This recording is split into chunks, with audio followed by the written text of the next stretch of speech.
Hey, let's continue with Spawn. Todd McFarlane knows what he's doing, right? I mean, right? Well, I can tell you one thing that Todd McFarlane absolutely does know what he's doing, and he knows how to draw.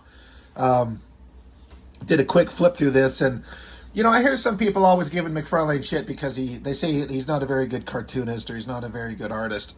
I don't see it. I don't know what the hell people are talking about. He's got a different style, and he's not the most anatomically perfect, but it doesn't matter. Like, his track record kind of speaks for itself.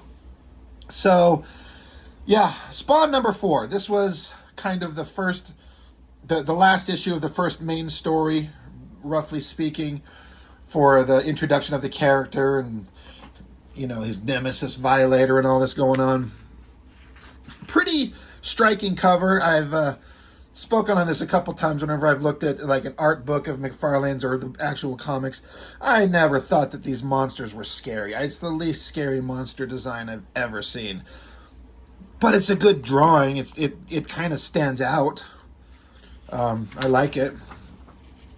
The more I do these and the more I look at different artists and writers and the way books are put together, the more I'm just, like, I kind of knew this, but I'm really getting sick of all this text. It goes on and says no goddamn thing that you need to know.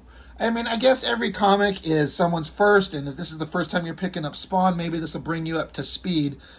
So I guess in that context, maybe it's a good idea, but man, it just goes on, and it's so tedious to read.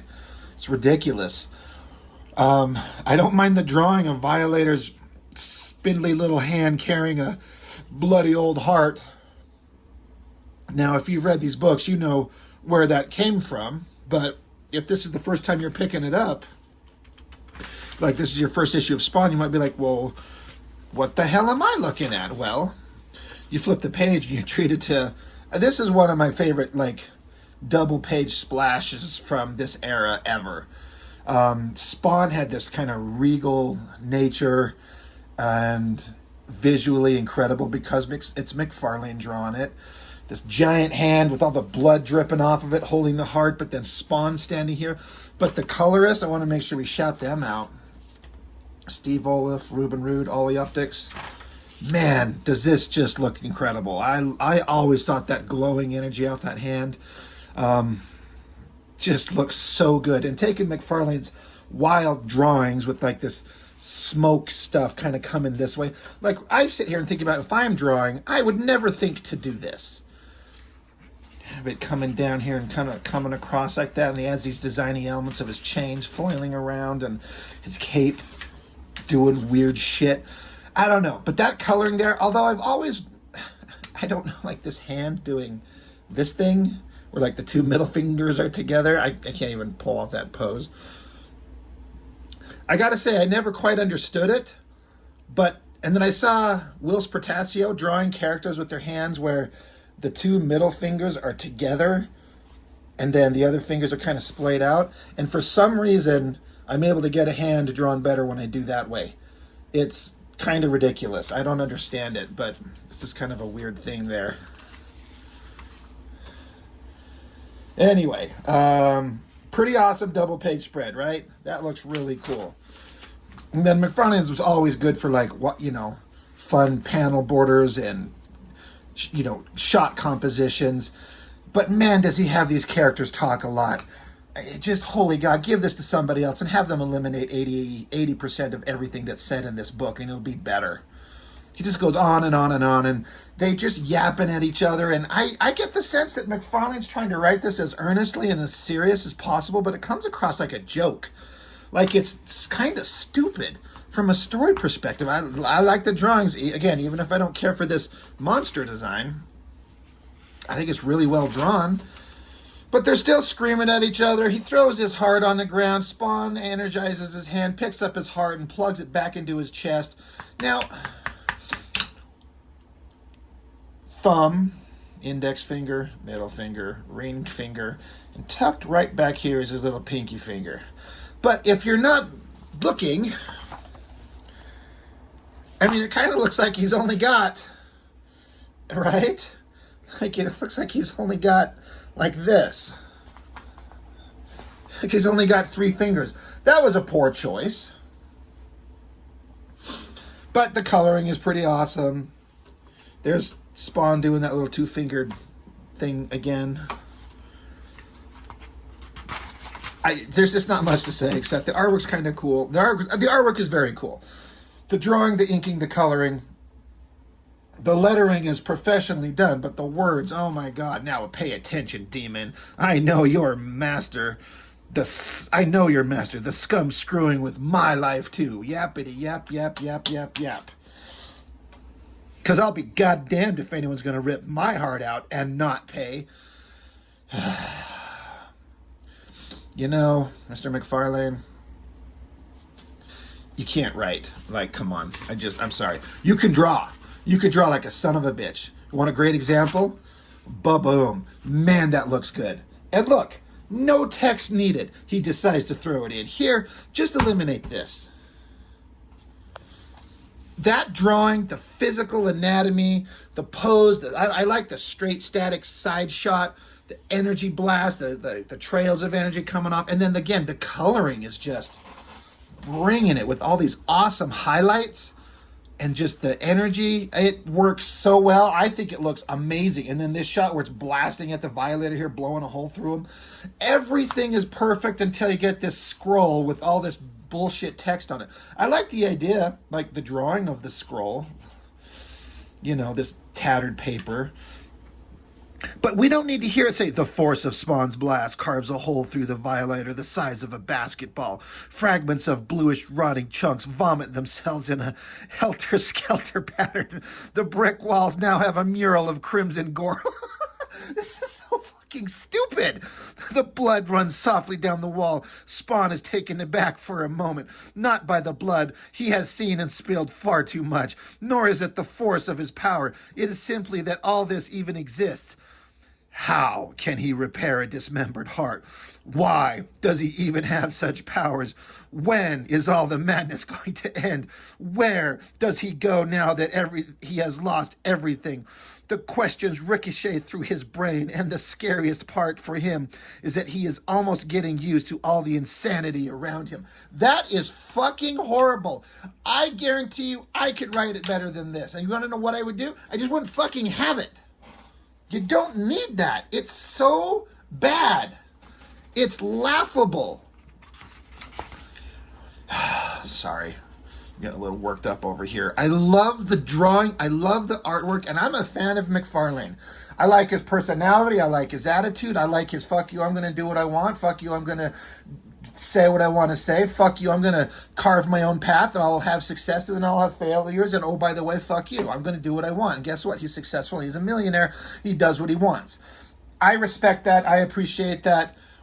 My God, is the writing on this just ridiculous. Love the drawings, though. You know, so they yap at each other. I always thought this was kind of weak sauce, considering all the great drawings we just saw. Like Violator grabs onto Spawn here, and then just kind of like, it just feels like he just kind of just kind of tosses him to the side. Kind of dumb. And then they just keep yapping at each other. Like Violator should be just shredding him and ripping him apart, but he's like, you idiot. Listen, I am not here to gameplay. I'm here to keep you in line. Like, oh, stop. Shut up. Like, this is just bad. And then here's where it gets really, really stupid. So they're yapping at each other, and then they're screaming and yelling, and starts blasting, and like, nice shooting. You're supposed to hit the target, chump. Let me give you a pointer, like this. And then it turns into a Looney Tunes fucking comic book. Tunch? T-U-N-C-H? Vash? Skiggit? This is stupid. Arms are flailing. Now, no, you take this and that. Ow. Big deal. I don't need that arm anyway. What about you? And then somebody screams, enough. That is just stupid. This is stupid. And I hate, like, all these sound effects are just, I don't like it. This could have been so much more serious. Like, I could be wrong. I don't know what McFarlane's actual opinion is, but I get the feeling he wanted Spawn to be taken seriously, like a serious drama, a serious horror. Like, it's got scary elements and drama and action, and it's just kind of laughable. And then you got Dickless Demon showing up. Again, the least scary demon from hell you'll ever see, with this 80s punk rock hairdo and no nose, wishing he was as cool looking as Pitt. Spindly little arms, big old pot belly. He doesn't even have a little thing. He should just have a giant cock just hanging down here. And whenever he talks, it just kind of wobbles back and forth. Like he'll turn his back to them and turn around and just have it smack somebody on the face. And then, of course, he's talking, yada, yada, yada, yada, yada, yada, destiny and damnation, blah, blah, blah. It don't matter because I run both your lives. Go to hell. Believe me, Spawn, he already has. Oh, my God. Oh, I should get my Image Comics 0. And then, look, more talking. Blah, blah, blah, blah, blah, blah, blah. Terrible. Good drawing, terrible writing. God, I'm sure the letterer was like, oh, Jesus, God, stop. If you pay him by the word, he'd probably be a millionaire. I like this drawing of him, like, bent over, his face, and kind of the arms and the legs all folded up. I thought that always looked kind of cool. Just re-scripted, this could actually be interesting. But as it is, it's super not. Again, I don't like the design of Violator, but it's a cool drawing with this giant mouth, the composition of it. I like how he got his arm blown off. He's like holding up a stumpy little arm here. Like, look, what about me? He lost an arm and you replaced it. What about me? Wow. Tells him to shut up, squishes him, squeezes the demon out of him, and just leaves a fat, pudgy dumbass. And Spawn just standing there wrapped up in his cloak. And of course, he's gonna talk so much. Todd, stop. Stop with all the words. And then this scene, of course, was, for whatever reason, they had this same scene, same drawings in the issue of Savage Dragon, kind of crossing them over, showing that they all kind of live in the same world. That was fun, just a weird random thing to show up at the end here. And then his ex-wife kind of having dreams about, let's see. Yeah, she's dreaming about her ex-husband. It all seemed so real. Al seemed real. Dun, dun, dun. The end. Then, of course, the classic letters page. That's all fine. There's a Wetworks drawing. It says Wills and Todd, so I guess it's Wills Pertasso, inked by Todd McFarlane. That's interesting. I didn't know anything, and I still, honestly, don't know anything about Cerebus, but I always thought that this was kind of funny. Little text he's saying, and Cape ends 500 yards. It's just way off in the distance. That was funny. Man, these ads of all these books coming out were always like, oh my God, what can we find? What am I looking for? What am I looking for? If you're looking for Image Comics, you better be ready to wait. Wildcat starting up. That was always fun. Supreme, I've already reviewed that one. Just cover his name. Good cover, though. I went over that. And this is that Samuel Clark Hawbaker. I did a video a couple weeks ago on Nomad that he drew. I thought was just beautiful. And then he stopped drawing that, and then he went off to go do this, which I don't know if he just did covers or whatever, and then he just vanished. I have no idea what happened to him. Wish we did, because he was an incredible artist. Spawn number 4. I mean, what the hell do I know? It's a big success for him. It's not that good from a writing standpoint, but artistically, man, is it just fantastic. And this is why I can't really give a shit too much about anything Todd McFarlane does these days, is because, like, I appreciate and respect a lot, like, what he's done for the toy industry. Like, his toys are the best, for sure. But I don't care about the Spawn comic at all. And if he would draw, I'd pick it up again. And he's got a bunch of great artists. They're all fine. But the concept of Spawn, to me, is not a long-term thing. It should have been like a short story and then done. Like a big graphic novel. Or maybe 2 or 3 graphic novels and just done. But he wants to just be going on for, how long has it been now? 3 decades? And I bet if you pick it up, I bet you Spawn is still looking like Spawn. I bet he's in an alleyway. I bet he's crying a lot. I bet there's a lot of blood and guts. It's the same fucking thing over and over and over. But when it started, man, was it interesting and it was fun. So that's it. Tell me what you think about Spawn number 4. Artistically, God, is it good? The end. Anyway, thanks for watching.